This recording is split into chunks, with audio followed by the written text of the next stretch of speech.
Hello साथियों, SSC Delhi police के लिए फिर से एक नई वैकेंसी ला रहा है और इस बार वैकेंसीज भी काफी ज्यादा है। तो उसी वैकेंसीज में 4 टॉपिक्स जो है ना, इनको लेकर के काफी सारा कंफ्यूजन रहता है स्टूडेंट्स के बीच में। आज इस क्लास में, इस सेशन में इसी चीज पर बात करने वाले हैं। सबसे पहले की जो सेक्शनल कट ऑफ है वो क्या है, एसएससी नॉर्मलाइजेशन कैसे करता है, इस एग्जाम में जीके जीएस और रीजनिंग क्यों सबसे ज्यादा इंपॉर्टेंट रोल अदा करता है, और साथ में इस बार कितने नंबर आपको लाने होंगे जिससे आपका सिलेक्शन हो। तो चलिए बिना किसी देरी के पॉइंट पर आते हैं। सबसे पहले कि सेक्शनल कट ऑफ होता क्या है। देखिए, सेक्शनल कट ऑफ जो है, अगर हम बात करें, जैसे जब कट ऑफ आया लास्ट टाइम, तो लास्ट टाइम जब कट ऑफ रिलीज हुआ ना, तो इस टाइप से रिलीज हुआ कि मेल कैटेगरी के कितने शॉर्ट लिस्टेड कैंडिडेट हैं, फीमेल का अलग, मेल का अलग, फिर category wise like unreserved, OBC, SC, ST, EWS का, फिर यहां लिखा ना पार्ट ए और पार्ट बी। ये जो कट ऑफ है इस पर बात करने वाले हैं। शायद दिख नहीं रहा होगा, चलो इसको और अच्छे से क्लियर करते हैं, विजुअल कराते हैं। तो ये जो है पूरा जब डेटा निकल के आया, जैसे 2021 के बारे में बात करें और 2023 के बारे में बात करें, तो जो मेल कैंडिडेट थे ना, ये तो फीमेल का है, जो मेल कैंडिडेट थे उनका जब आप देखोगे क्या चीज कट ऑफ, तो अनरिजर्व का फीमेल में 56.722 तो कट ऑफ गया। लेकिन ये जो पार्ट ए में लिखा 17.75, पार्ट बी लिखा 14.25, ये क्या है? ये है आपका सेक्शनल कट ऑफ, जो आपके सिलेबस के अकॉर्डिंग बनता है। सिलेबस में मतलब कि जो पैटर्न है एग्जाम का, उसके अकॉर्डिंग। जैसे जब आप देखो कि ये जो नंबर ऑफ क्वेश्चंस पूछे जाते हैं आपसे, वो टोटल 100 क्वेश्चंस होंगे, और 100 क्वेश्चन को करने के लिए आपके पास 1 घंटे 30 मिनट का समय होगा। नंबर भी मिलेंगे 100, यानी एक क्वेश्चन का 1 नंबर हो गया। तो ये जो 90 मिनट में आपको क्वेश्चंस करने हैं, उसमें जीके और जीएस के टोटल 50 सवाल आएंगे, 50 नंबर का हो जाएगा। ऐसे अगर रीजनिंग के बारे में बात करें तो 25 क्वेश्चन 25 नंबर का होगा। मेंटल एबिलिटी यानी गणित जिसको कहते हैं, मैथ्स, उसके 15 सवाल 15 नंबर के, और कंप्यूटर अवेयरनेस के 10 सवाल 10 नंबर के। अब यहां पर बस यही चीज है आपका पार्ट ए और पार्ट बी, यानी ये जो पहला वाला है ये पार्ट ए है, सेकेंड इज पार्ट बी, ये जो न्यूमेरिकल एबिलिटी है पार्ट सी है, और ये डी है। यानी ये जो ऊपर के दो है ना, एक तो GK GS and current affairs का पार्ट, और दूसरा जो है रीजनिंग का पार्ट, ये सबसे ज्यादा रोल अदा करता है आपके इस कट ऑफ को क्लियर करने में और आपके सिलेक्शन होने में। यहाँ कट ऑफ अलग भी होती है, यानी ये जो 100 नंबर का पेपर होगा ना, 100 क्वेश्चंस का, 100 नंबर का, इस पेपर में पहले से भी कट ऑफ फिक्स है। मतलब वो तो कट ऑफ में आ ही नहीं सकता है जिस जनरल कैटेगरी का हो, अनरिजर्व का, और 35% से कम पाया हो या 35% तक पाया हो। और ओबीएस, ओबीसी और ईडब्ल्यूएस के लिए क्या है, 30% का है। 30% पा जाए तो वो कट ऑफ के ऊपर तो गिना जाएगा। फिलहाल जिनकी कट ऑफ बनती है वो इतनी तो रहती नहीं, इनसे ज्यादा ही रहती है, बट ये है कि एटलीस्ट इतना कम से कम पाया हो। जैसे कई सारे वैकेंसी जाती हैं और बच्चे बहुत ज्यादा फॉर्म फिल करते हैं तो कट ऑफ बहुत ज्यादा जाती है। हो सकता है एसएससी की कोई ऐसी वैकेंसी हो जिसमें ज्यादा कट ऑफ ना जाए, 25 से 30% रह जाए, तो भले ही कहने का मतलब है वैकेंसी खाली रह जाएगी, लेकिन अगर कोई इससे न कम पाया है तो उसको हम उठाएंगे नहीं, उसका सिलेक्शन नहीं कराएंगे। ठीक है, तो ये जो सेक्शनल कट ऑफ है क्या GK GS and current affairs का, इसको लेकर के है कि जब कट ऑफ बनता है तो टोटल नंबर पर तो बनता ही है। टोटल नंबर पर बनने के साथ साथ पहले वाले पार्ट 50 नंबर का जीके जीएस और करंट अफेयर्स का, और दूसरा जो रीजनिंग का है, इनका भी देखा जाता है कि इनमें से कौन है जो हाईएस्ट पाया है, उसको पहले चुना जाएगा। यानी मेरा मतलब क्या है, मेरा मतलब ये है कि जैसे ये वाला देखो 2016, 17, 18, 19 में जब एग्जाम हुआ दिल्ली पुलिस कांस्टेबल का, दैट टाइम यहाँ पे सेक्शनल कट ऑफ नहीं बनते थे। ये जो पार्ट ए और पार्ट बी का है वो वाला नहीं बनता था। क्या होता था, अनरिजर्व के अगर मेल कैटेगरी के हैं तो 77 क्वेश्चंस पर कट ऑफ बन गया। 2016 की बात है, सिलेक्शन हो गया, मतलब पहला वाला पार्ट क्लियर। अब उसके बाद फिजिकल, मेडिकल, वो वाला दूसरा है। ये केवल है कट ऑफ किस चीज के लिए, ये वाला जो कट ऑफ है ये फाइनल सिलेक्शन का है, जो एग्जाम क्लियर करने का था वो दूसरा है। मेल के 77 नंबर थे, फीमेल के 66। वही 2017 में देखो अनरिजर्व 78 है, फीमेल का 73। 2018 में 77 नंबर और फीमेल कैटेगरी के 66 नंबर। 2019 की बात करें तो 79 चली गई थी कट ऑफ, 100 की बात करें, 100 क्वेश्चंस में, और फीमेल के कितने थे, 68 नंबर। ये रही अनरिजर्व की बात। 16, 17, 18, 19 के बाद में अभी लेटेस्ट का दिखाते हैं हम आपको, जब पार्ट ए और पार्ट बी में सेक्शनल कट ऑफ भी शुरू हुई। लेकिन पहले इस पर देखो जरा, दैट टाइम इन 4 वर्षों में ईडब्ल्यूएस की कट ऑफ अलग से बनती नहीं थी, क्योंकि तब तक उनको रिजर्वेशन नहीं मिल रहा था। ओबीसी के बारे में बात करें तो मेल का गया था 76 2016 में, फिर 17 में 75 हुआ, फिर 18 में 76, फिर 19 में 77, यानी यहाँ 77 था, वहां 76 था, 77 हो गया।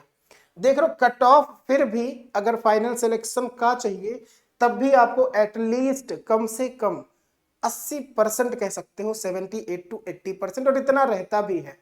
अब ज्यादातर स्टूडेंट्स मेहनत कर रहे हैं, ऐसा नहीं कि कोई बिना पढ़े पहुंच गया एग्जाम देने। भाई अगर जितने भी फॉर्म फिल होते हैं उसमें से हम मान लेते हैं 20-30% ऐसे हैं जो फर्स्ट अटेम्प्ट वाले हैं, या वो उन पढ़ाई से मतलब नहीं रखते, वैकेंसी आई सोचा चलो भर देते हैं पेपर देंगे, उनको छोड़ दिया जाए तो कोई भी ऐसा नहीं जो फॉर्म फिल करने के बाद थोड़ी बहुत पढ़ाई ना करें, करते सब लोग हैं। उनमें से जो पहले ही ब्रिलियंट होते हैं वो फर्स्ट अटेम्प्ट में निकाल लेते हैं। सो कट ऑफ इतना जाना तो लाजमी बनता है ही।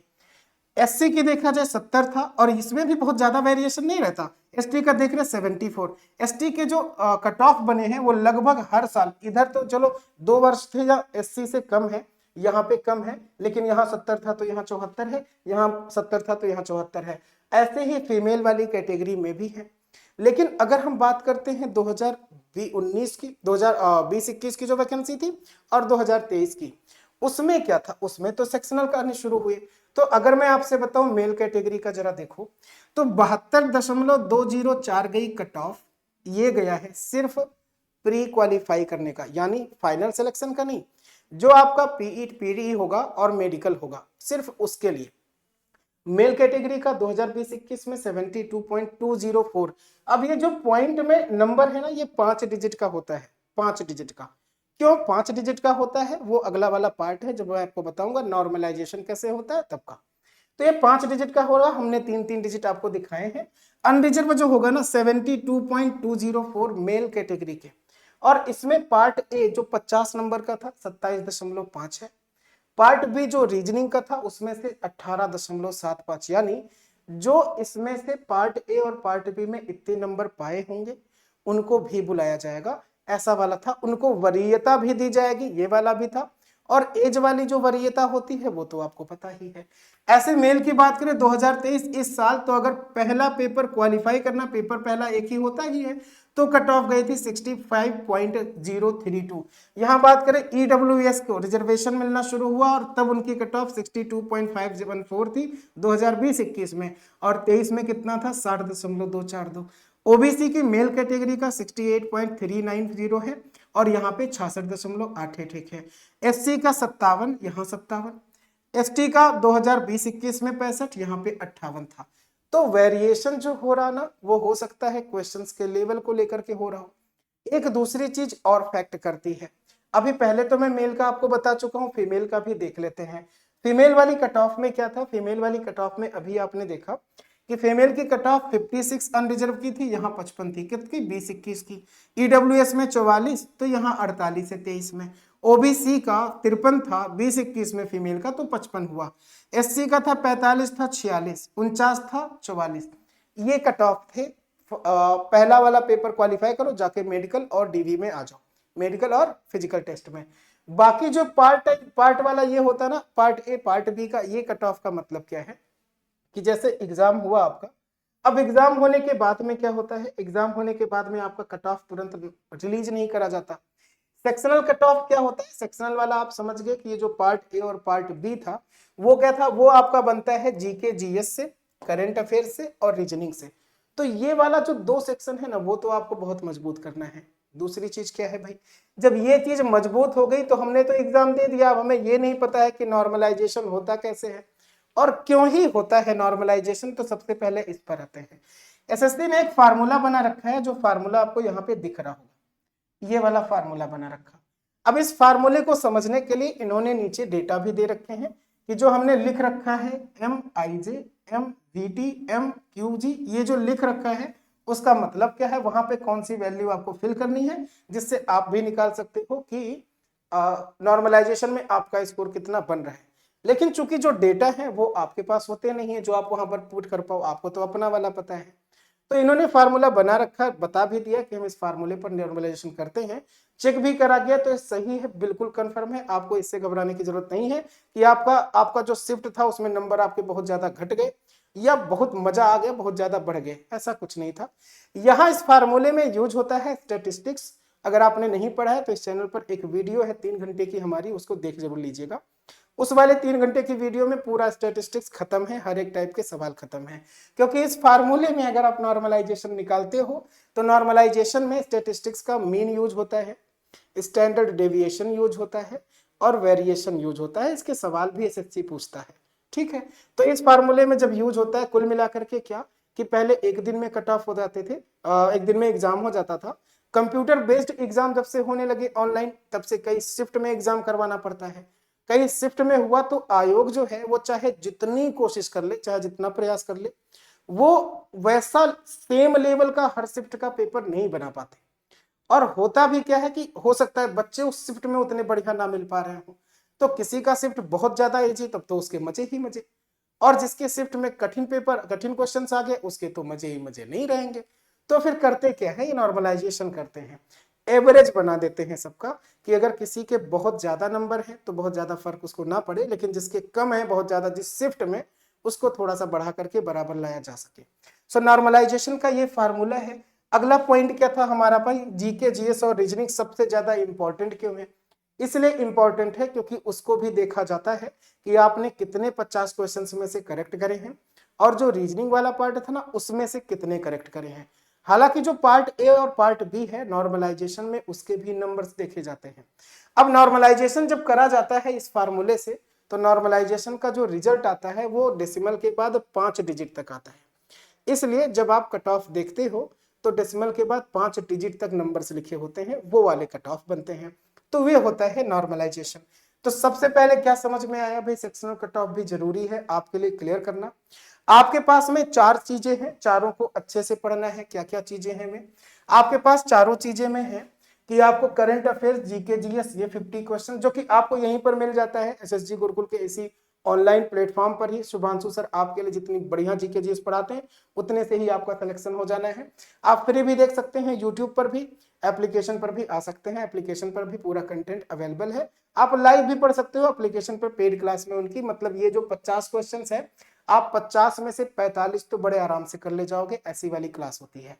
रीजनिंग का जो है 25 ये इंपॉर्टेंट है, ये भी मैं आपको सिखाता हूँ। जो मैथ्स का पार्ट है वो वाला मैं आपको सिखाऊंगा। दोनों चीजें मैं आपको बताऊंगा यूट्यूब पर भी और एप्लीकेशन पर भी।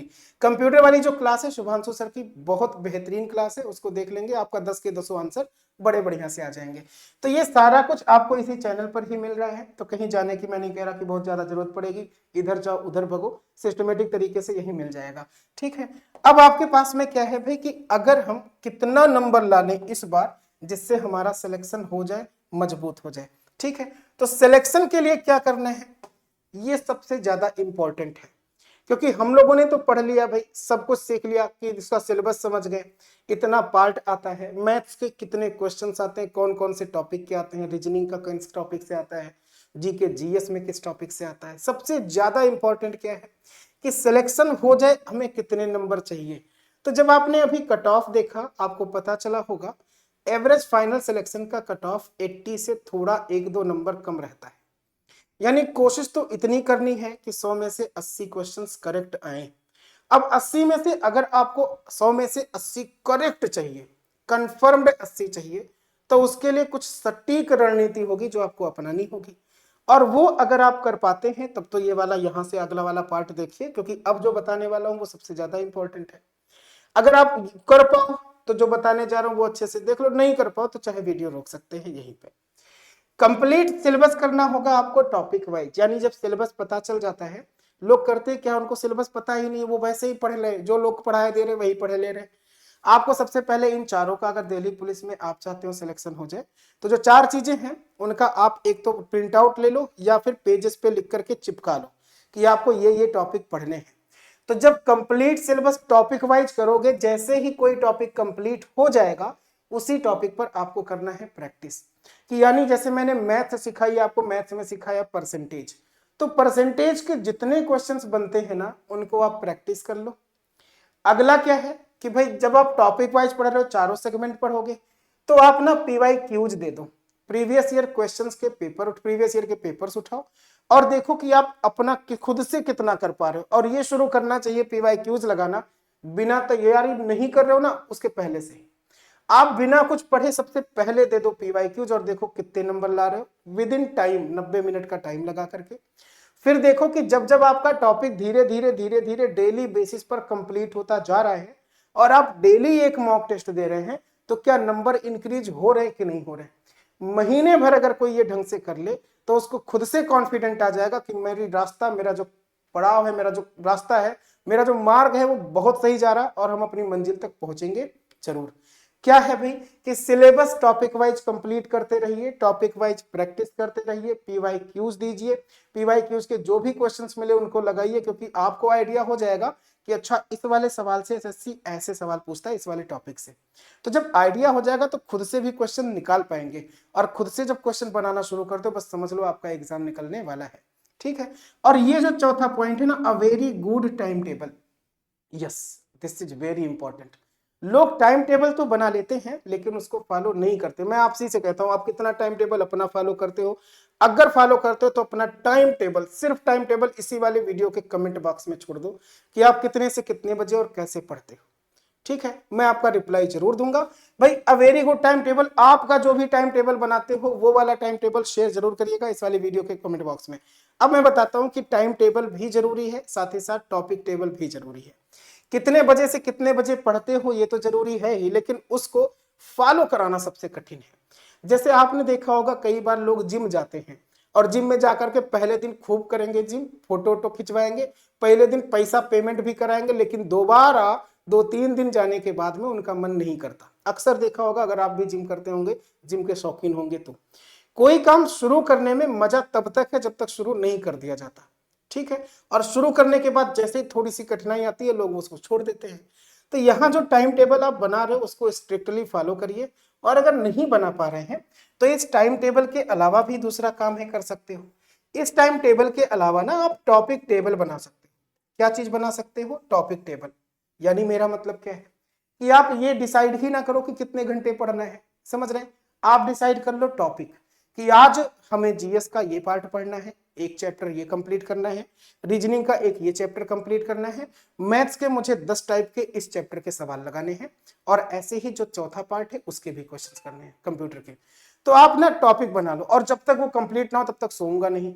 अब दिन भर में जब भी टाइम मिले, दिन भर में जब भी टाइम मिले उठा के पढ़ो। पढ़ लिया, अगर सुबह सुबह ही पढ़ लिया, पूरा खत्म कर लिया, तो शाम को रिवीजन करो, दिन भर ऐश करो, कोई दिक्कत नहीं। टॉपिक टेबल भी बना सकते हो। और जो हमने आपसे बताया कि ना डेली एक मॉक पेपर दीजिए, तो एक मॉक पेपर अगर आप नहीं दे पाते हो, तो एक काम और कर सकते हैं, हर हफ्ते दे सकते हो, बहुत ज्यादा हो एक हफ्ते में दीजिए, लेकिन इवेलुएट करिए कि आप कितना कर पा रहे हो। अगर आपने इतना कर लिया तो यकीन मानिए कि आपका सिलेक्शन तय है, अच्छे मार्क्स से सिलेक्शन तय है, और कहीं टॉप ना कर जाओ तो अलग बात है। सो आई होप आपको ये वाली पूरी वीडियो पसंद आई होगी। जो चार टॉपिक पर मैंने आपसे बात करनी थी वो वाली सारी बात समझ में आई होगी। मिलते हैं हम आपके साथ में नेक्स्ट सेशन में, और मैं आपको बताऊंगा कि दिल्ली पुलिस में किस टाइप के किस चैप्टर से कितने और कौन कौन से स्कोरिंग टॉपिक्स हैं जिन्हें आपको जल्दी पता कवर करना है। ठीक है, आज के लिए इतना ही। Thanks to all of you. जय हिंद।